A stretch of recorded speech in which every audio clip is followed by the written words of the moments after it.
Hello there. Welcome to another edition of Jamaica Magazine. On the show today, we hear from the hearing impaired community. Stay with us. Between the pages, we have useful information to improve your life. I'm Adrian Atkinson. It all begins now. We remain resilient in our fight against known and unknown threats to our country. We are never daunted. We are committed to continuously deliver effective and efficient service when we save lives and protect property. And we continue to reassure with courtesy, integrity, and respect for the rights of all. We are building forward together.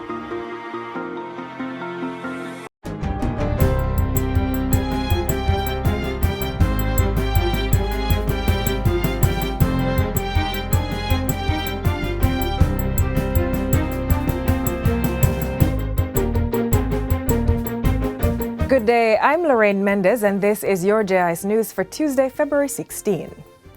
Prime Minister Andrew Holness is reassuring Jamaicans that the government is doing everything possible to have a constant supply of safe COVID-19 vaccines.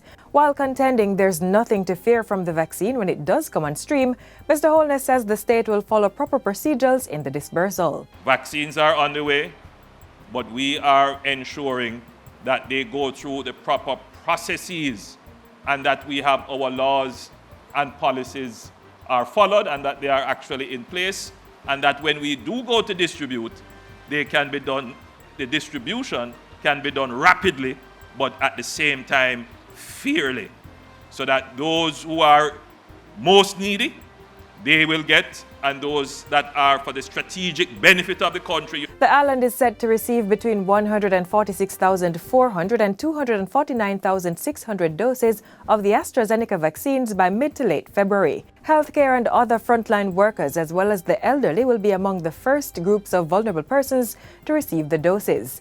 The vaccines are being secured under the PAHO WHO COVAX facility. Meanwhile, the World Health Organization, WHO, has approved 2 versions of AstraZeneca for emergency use. The approval came on Monday for the versions which are produced by the Republic of Korea and the Serum Institute of India. They are being rolled out through the COVAX facility. In a release, Health and Wellness Minister Dr. Christopher Tufton said the development was good news for the island, which is slated to receive doses of AstraZeneca in the coming weeks.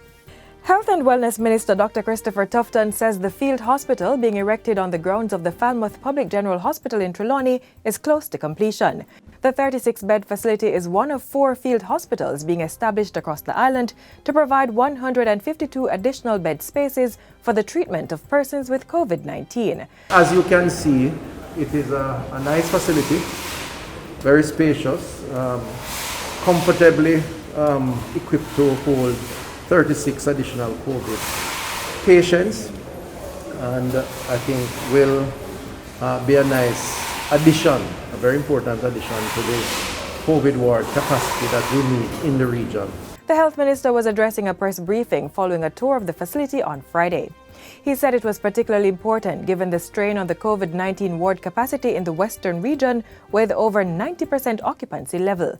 This is the highest since the onset of COVID-19 in the region and higher than the current national average of about 85%.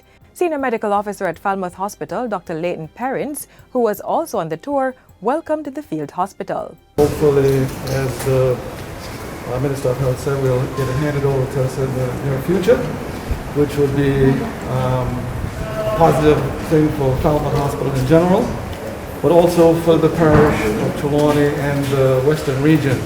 So we'll be able to better care for patients who are infected with COVID-19. The governments of Jamaica and the United States of America are close to finalizing improved operational protocols pertaining to the Ship Rider Agreement.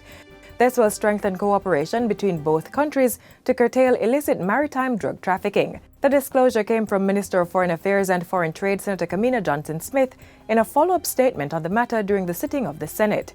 Minister Johnson-Smith said following several exchanges of proposals and counter-proposals between both parties, a consensus was near.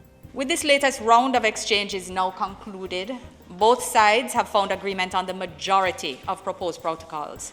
And a meeting is now being scheduled between us to iron out the handful of issues where there still remains a difference of opinion. Mrs. Johnson-Smith indicated that timely responses and constructive engagements had maintained the spirit of cooperation between the parties. These operational protocols are at their core, aimed at improving the flow of information between the parties at critical stages in the process. The ultimate aim of these protocols is to put the government of Jamaica in the best position possible to do two main things. On the one hand, to further enable us to take strong and effective action to put a serious dent in the illicit uses of our maritime areas, and on the other, to improve our ability to protect the interests of our citizens who may be intercepted at sea pursuant to the Shipwrighter Agreement. The Shipwrighter Agreement provides for cooperation in deterring the movement of illicit drugs through Jamaican territorial waters from South America to the U.S. It further allows for cooperation in shipboarding, ship riding, and overflight.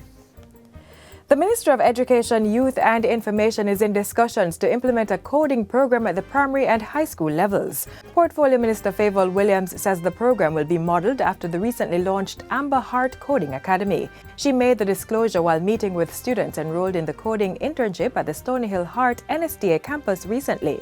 In fact, we are so excited about it that we are currently talking with Dushan to get a similar program into our primary and our high schools. As I look at you, you are our future in Jamaica. You are creating a new industry that does not yet exist in Jamaica. You are the pioneers, and you ought to be proud of yourselves. The Amber Academy, which was launched in January, is a partnership with the Amber Group, Heart NSTA Trust, the Housing, Opportunity, Production and Employment Hope Program, and the Art of Living Foundation. And finally, persons enrolled on the Program of Advancement through Health and Education PATH will start receiving payments on February 18 based on a scheduled system. The payments will be made at post offices and payment agencies based on beneficiaries' last names from February 18 to March 9. Persons with surnames beginning with the letter A may collect on February 18. Those with the letter B on February 18 and 19, and those starting with C may do so on February 22. Surnames that start with the letter D may collect on February 23, E and F on February 24. Letters G and H may access funds on February 25, while I, J, K, and L surnames may collect on February 26. March 1 and 2 has been set aside for surnames starting with the letter M.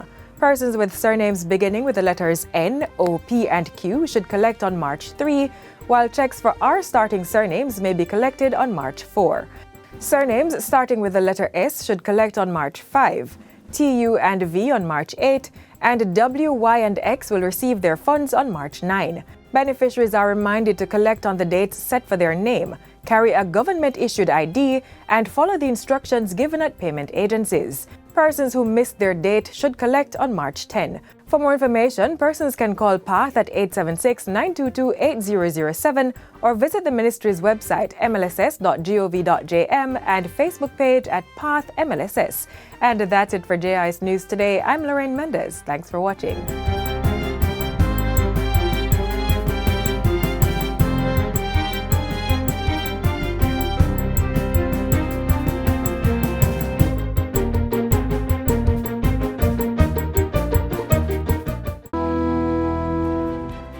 I'm Nigel Clark. I'm the Minister of Finance and the Public Service. We want a public service that is fair, a public service that values people, and a public service that delivers high quality services. And in order to do so, we need to transform the public service. Jamaica competes in a global environment. The technology has transformed the way in which the world works. And for us to remain competitive, the public service needs to be in a position to deliver services effectively, efficiently, and in good time. Brought to you by the Transformation Implementation Unit. Up next, the whereabouts of Prime Minister Andrew Holness during the past week. Take a look.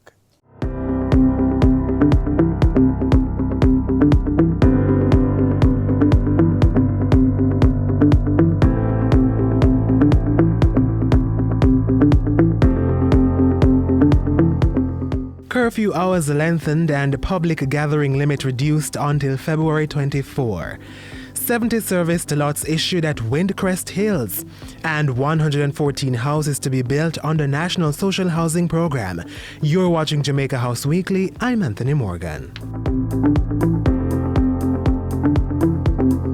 Last Tuesday, Prime Minister Andrew Holness announced a 2-week revision of the COVID-19 containment measures. Between February 10 and 24, the all-island nightly curfew will begin at 8 p.m. daily. The public gathering limit has been lowered from 15 to 10 persons.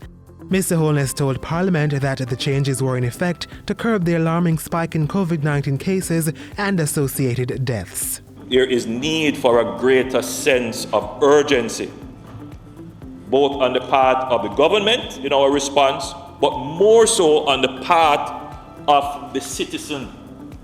You have to take greater personal responsibility. The Prime Minister also expressed concern about the rapid increase in COVID-19 related hospitalizations.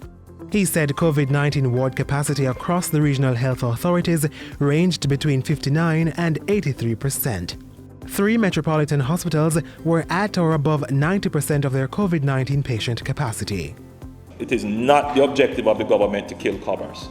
We do this very reluctantly, but having great regard to the fact that if we don't act now, we could overwhelm our health system. While in Parliament Tuesday, the Prime Minister announced increased powers for the security forces. He said the police would soon be able to ticket persons who violate curfew and quarantine orders under the COVID-19 protocols. Legislation to enact this is expected to go before the House of Representatives during the first sitting of the new parliamentary year.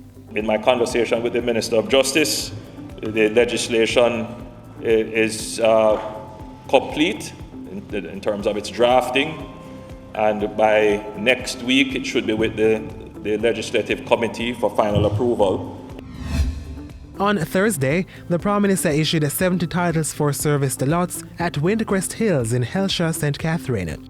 He also reiterated government's commitment to providing 70,000 housing solutions over the next 5 years. 10,000 of those solutions will be set aside for persons under 30 years old. If we are able to put 70,000 new housing solutions that are affordable on the market, we would have made a significant dent in the squatting problem, but we would have also made a significant dent in creating communities that would give you the basis of seeing the emergence of a strong middle class in the country. Thursday also saw the Prime Minister delivering a 2-bedroom dwelling to Venetia Reid of St. Andrews Southern. The home was provided to the mother of 2 through the National Social Housing Program, NSHP. Government is projecting to deliver 114 such projects worth $1.17 billion in the upcoming financial year. A total of 290 applications have been received from members of Parliament across 58 constituencies.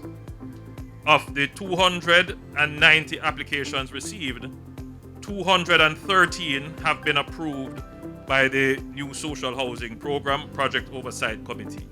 Up to January 31, 15 housing units totaling $120 million have been completed by the NSHP, which is being run by the Ministry of Economic Growth and Job Creation. That works out roughly to about $8 million per housing solution. Currently, there are 28 active construction projects ongoing, and they range from between 5% completion to 99% completion. It's expected that all projects will be completed by the end of the 2020-2021 financial year in March. The NSHP seeks to improve the housing conditions of the country's poor and indigent population and forms part of the housing component of the HOPE program. On Wednesday, Minister with responsibility for works in the Ministry of Economic Growth and Job Creation, Everald Warmington, announced several road improvement projects for the 2021-22 financial year. He said 8 projects would be undertaken as part of the new Special Infrastructure Program. They will address recurrent congestion, highway operating costs, safety for motorists and pedestrians, and the provision of water supply and sewer facilities. Minister Warmington said a section of the Sandy Gully Bridge on Washington Boulevard would also be widened. We noticed there are some piles driven there years ago, but nothing was done.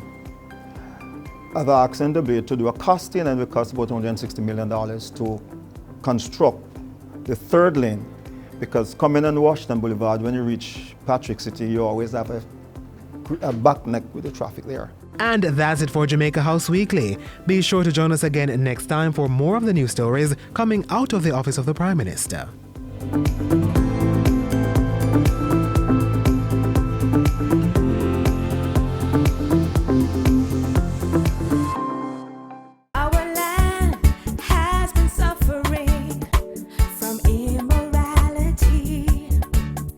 This is Ibo Cooper of Third World, lecturer at Edna Manley College, chairman of Jamaica Reggae Industry Association, saying to Jamaica, whether young or old, look around you and see what you have right throughout the year. I have now filled out 9 passports with traveling, and I've been to every corner of the earth, and there are people who would want what we have. They beg me to come to Jamaica because right now in the Middle East is war. Right now in the North is ice. We have a beautiful place. Please preserve it. Love one another. Like what my granny did tell me, to love people. The lady who don't have nothing to eat, a shut in, make sure she alright. The people them who can walk like me and you, make sure them alright. I see a youth the other day try to rob a blind man. My youth, what you do? We couldn't do them thing there. Help the blind. Help the pregnant lady. Love, you can't beat it. Let's join hands and hearts together and make Jamaica a land of love. Government is working hard to improve life experiences of those within the hearing impaired and deaf community. Let's see how people living with this disability are gaining help.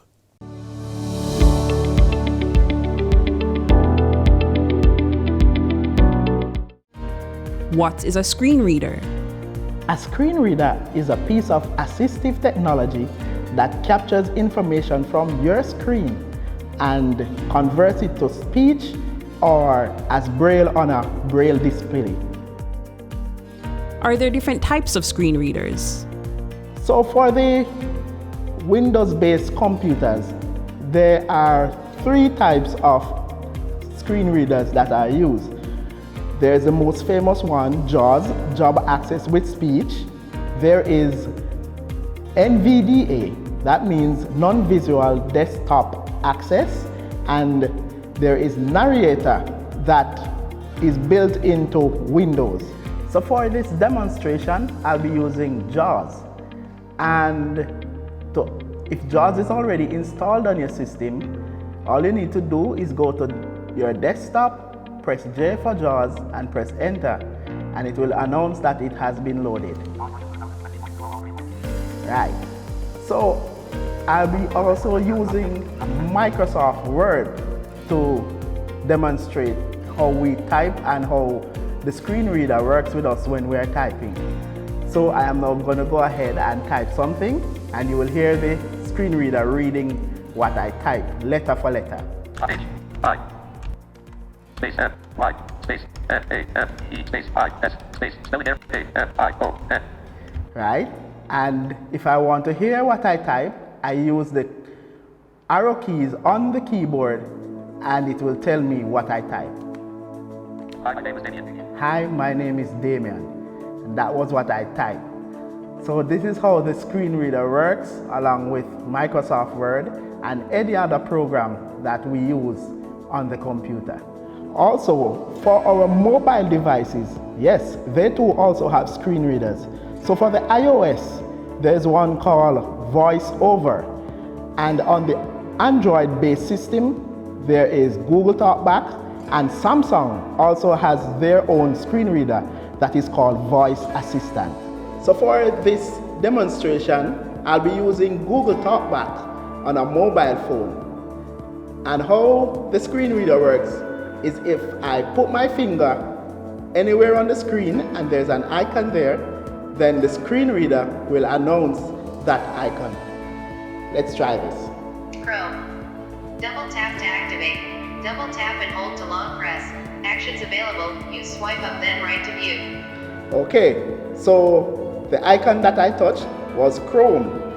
And after it mentioned that I touched Chrome, it gave me some actions that I could carry out. So if I double tap, it would have opened Chrome.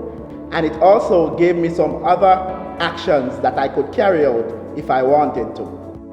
Where can screen readers be accessed?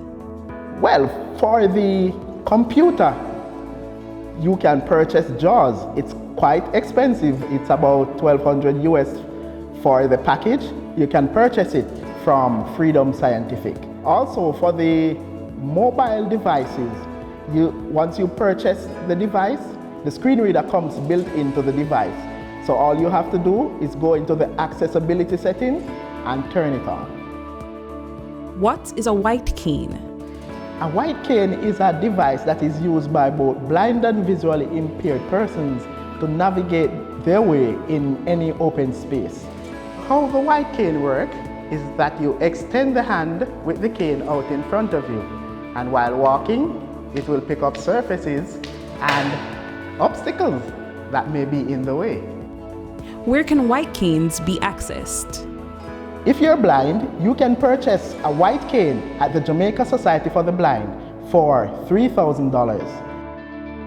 What is a prosthesis? A prosthesis is a device used to replace a lost limb. Are there different types of prosthesis? Some of the different types of prosthesis would be upper limb, below knee, and above knee. This is an example of an above knee prosthesis. The components here, socket, a liner that goes in here, which is this part, a flexible knee, stainless steel titanium pylon, foot shell, carbon fiber blade. Those are the components for a prosthesis, above knee. Yes? I'm going to show you what below knee prosthesis is. Here we are. Again, this is your liner, which fits onto your stump. This is the below knee. Fits onto the stump, fits into the socket, which is this. Pylon, carbon fiber shell. Tips to care for your prosthesis. Normal cleaning tips to take care of the prosthesis would be cleaning it with a non-abrasive cleaner, such as a hand soap. And that's basically what it is. Normal adjustments and things like that will be done by our prosthetic technician at the clinic. The other part of it is easy. It's a snap in, snap out, and he's going to show you how he takes it off. So go ahead, take it off. Comes off. This is your leg. Puts it back on.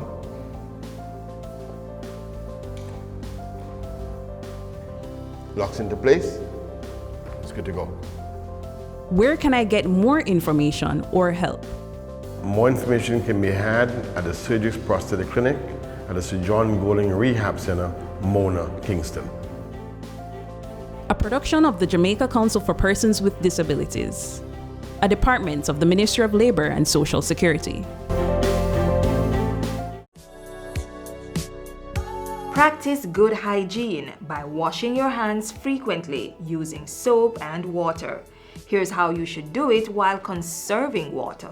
Turn on the tap to wet your hands, then turn off the pipe. Lather your hands and the tap with soap. Turn on the tap and wash your hands, back, front, and in between fingers. Use some of the water to wash off the tap, then turn it off. Dry your hands with disposable hand towels. If you don't have running water, use a hand rub containing 62% or more alcohol. If hand sanitizers are not available, rubbing alcohol, Dettol, white rum, or household bleach will do the trick. And if all else fails, let hand washing and the handling of potable water be a two-person event. Each person will take turns pouring and washing hands with sitting water. Now is a good time to consider installing a tap on your containers to reduce the risk of water contamination. Faucets can be easily attached to drums, buckets, or 5-gallon water bottles. And to ensure that the outside of the containers are clean when recapping, disinfect it with hand rub containing alcohol that's 62% or more.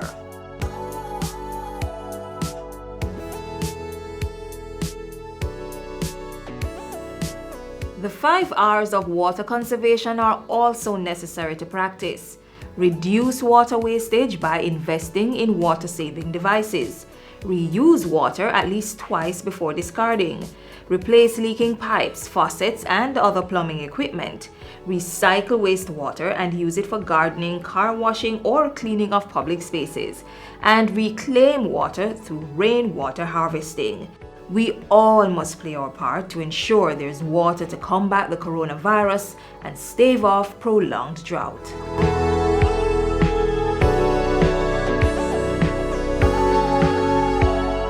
You have reached the final page of the magazine. Thanks so much for staying with us.